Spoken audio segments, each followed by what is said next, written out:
মুখ্যমন্ত্ৰীৰ flop show' Dum Dum খালী চকীৰ সন্মুখতে মুখ্যমন্ত্ৰী হিমন্তৰ ভাষণ কৰিমগঞ্জ শিলচৰৰ সভাত নাই মানুহ এবাৰ বৰাক ভেলীত মুখ্যমন্ত্ৰীৰ দুৰ্দশা মুখ্যমন্ত্ৰীৰ ভাষণ শুনিবলৈ সভাত নাই মানুহ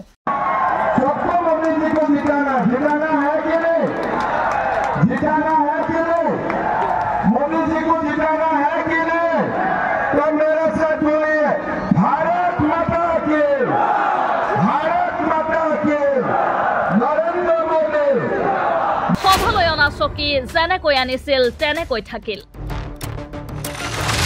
এফালে শাৰী শাৰী খালী চকী আৰু আনফালে থিয়কৈ থৈ দিয়া চকীৰ দম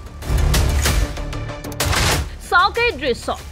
চাৰিওফালে চকী চকী সভাস্থলীত যিমান চকী দেখা গৈছে তাৰ চাৰিভাগৰ এভাগ মানুহো দেখা নগল সভাস্থলীত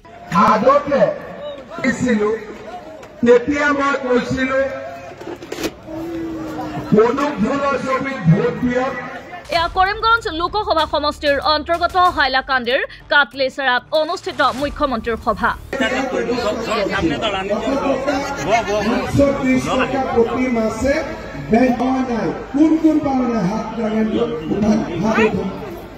অকল এয়াই নহয় শিলচৰ লোকসভা সমষ্টিটো দেখা গৈছে একেই পৰিৱেশ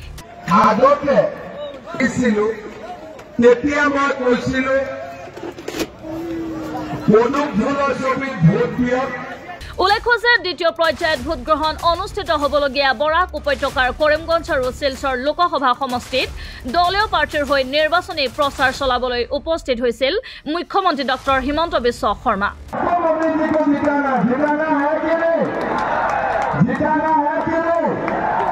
দুইখন জিলা সমিতিয়ে মুখ্যমন্ত্ৰীৰ সভাক লৈ ব্যাপক প্ৰচাৰ চলাইছিল যদিও কোনো এখন সভাতে নহল জনসমাগম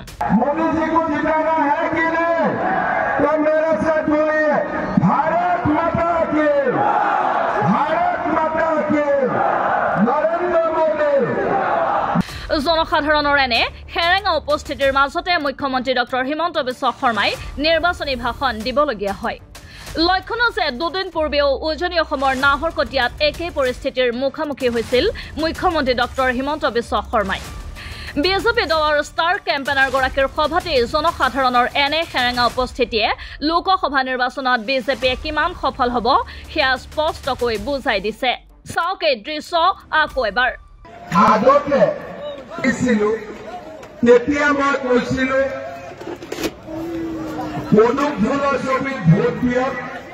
আসামে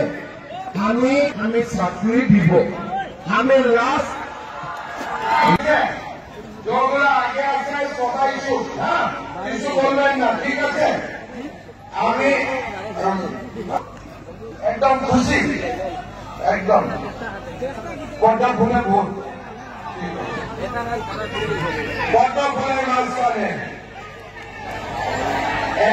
এখন তুমি এরকম মনে মনে থাকো ঠিক আছে তোমরা সুখে সাথে থাকো ঠিক আছে নিউজ ডেস্ক রিপোর্ট এমপ্লাই